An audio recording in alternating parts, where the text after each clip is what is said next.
कौन कहता है कि जानवरों में चेतना नहीं होती? ध्यान से देखिए तो हमारे आसपास जितने भी जीव जंतु हैं, उनका अपना ही एक जीवन है, उनकी अपनी एक संवेदना है, उनकी अपनी एक गति है और उनका अपना एक भोलापन।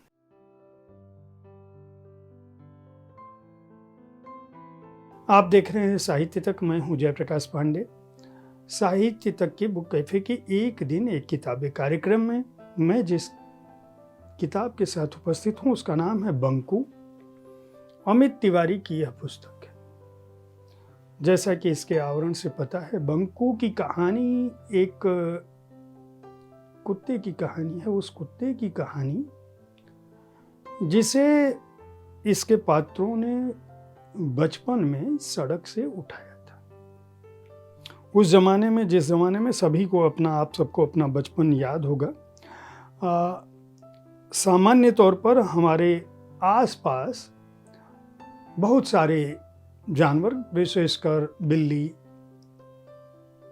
कुत्ते और दूसरे कबूतर अपने बच्चे दे देते हैं। जरूरी नहीं कि वो आपके पालतू ही। किसी झोपड़ी, किसी मड़ई, किसी कोने अतरे में, किसी ताखे के आसपास गौरैया भी इस तरह का काम करती है।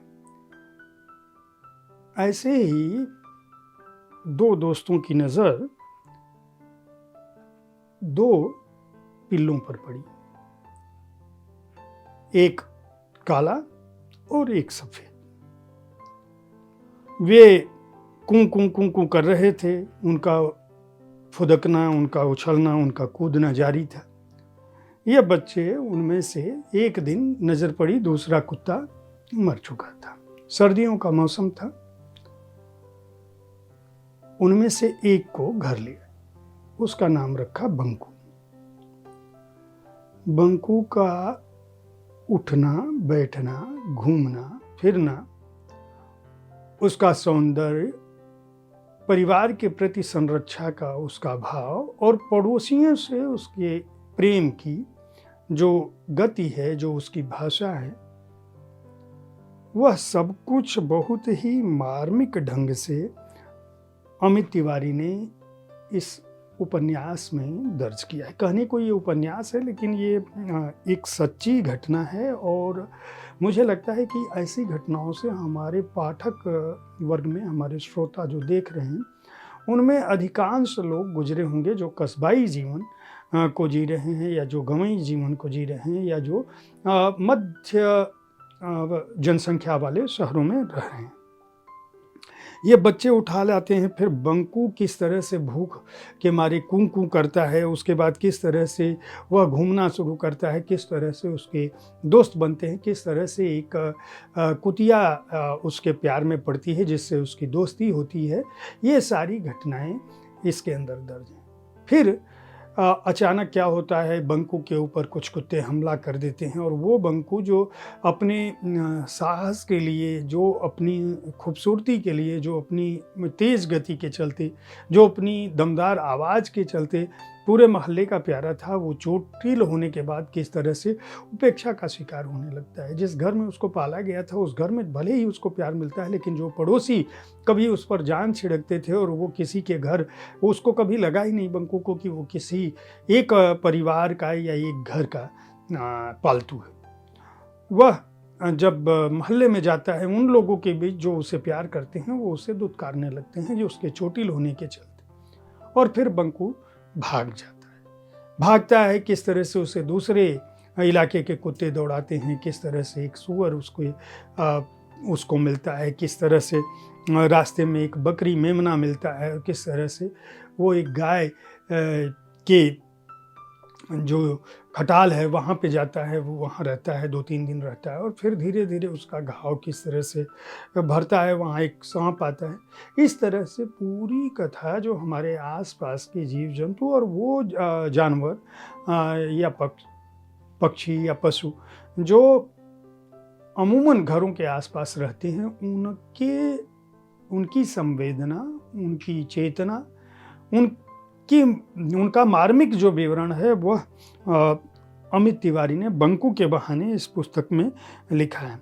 और उनका ये कहना है कि जानवर, भले ही हम जिनको जानवर कहते हैं, उनकी संवेदना मनुष्यों से कहीं अधिक है। इस पुस्तक को लिखने की उनकी वजह यही है कि उनका कहना है कि हमने ये वैसे तो एक सामान्य सी घटना है, लेकिन मुझे लगता है कि इस घटना को हमारे आसपास के लोग जानवरों के प्रति संवेदनशील बन सकें, उसके लिए उन्होंने लिखा। आखिर बंकू का फिर होता क्या है? बंकू जब भाग जाता है घर से तो वह अपने परिवार में फिर लौटता है क्या?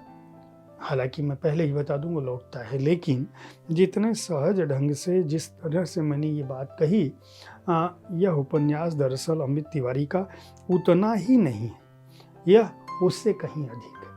अमित तिवारी की जो भाषा है, जो भाव है, जो शिल्प है, जो सहज संप्रेषण उनकी क्षमता है, वह इस उपन्यास को अद्भुत बनाती है। और मुझे लगता है कि हर व्यक्ति को, जिसे भी जानवरों से, अपने पालतू पशु पक्षियों से प्रेम है, वो इस को खरीद कर पढ़ सकते हैं। और उन्हें भी, जिनको प्रेम नहीं है, जो जानवरों को या पालतू पशुओं को एक परिवार का सदस्य नहीं समझते, या वो समझते हैं कि अरे ये कुत्ता है, कहाँ से आ गया, उससे दुत्कारते हैं, दूर दुराते हैं, किसी के घर में कोई रखता है उसके प्रति असंवेदनशील ढंग से सोचते हैं, उनको भी यह उपन्यास सिर्फ इसलिए पढ़ना चाहिए कि वो उस दृष्टि को पा सकें जो उन्हें कम से कम जानवरों से बेहतर मनुष्य बनाने की क्षमता रखती है। अमित तिवारी को इस उपन्यास के लिए मैं बधाई दूंगा। बहुत ही अच्छा उनका कथन है। मैंने केवल एक सारांश बताने की कोशिश की, उसमें कहीं से भी अमित तिवारी की जो भाव संप्रेषण क्षमता है, जो भाषा का सौष्ठव है, जो सहजता और सरलता है, जो संप्रेषणीयता है हर पन्ने पर, मनुष्यता की ओर उन्मुख जो करती है आपको और कुछ और संवेदनशील बनाती है, उसका मैं कोई वानगी नहीं रख पाया हूँ। उसके लिए आपको इस उपन्यास को खरीद कर पढ़ना होगा। बोधरस प्रकाशन ने इसे प्रकाशित किया है। मूल्य 198 रुपये है। और बंकू का जीवन केवल 4 साल की ही उम्र में वह चला गया था, लेकिन उसके इस जीवन को जिस तरह से प्रकृति और पशु प्रेमी अमित ने दर्ज किया है, उसके लिए उनको बधाई दी जानी चाहिए। पृष्ठ संख्या जो है 148 है। दाम मैं बता चुका हूँ, 198 है। प्रकाशक का भी नाम मैंने बताया है, बोधरस प्रकाशन है। आप इस उपन्यास को जरूर खरीदें। उम्मीद है साहित्य तक का यह एपिसोड आपको पसंद आया होगा। इस कार्यक्रम में आप किस तरह की पुस्तकों की चर्चा चाहते हैं, उसके बारे में अपनी राय से हमें अवश्य अवगत कराएं। हमारी कोशिश होती है कि विविध विधाओं की पुस्तकों के साथ मैं आपके पास हर दिन पहुंचूं, ताकि कम से कम उन पुस्तकों के बारे में आप जान सकें जिन पुस्तकों को, जिस विधा विशेष की पुस्तक को आप पढ़ना चाहते हैं। कल ठीक इसी समय ऐसी ही किसी एक कृति के साथ मैं फिर मिलूंगा। धन्यवाद।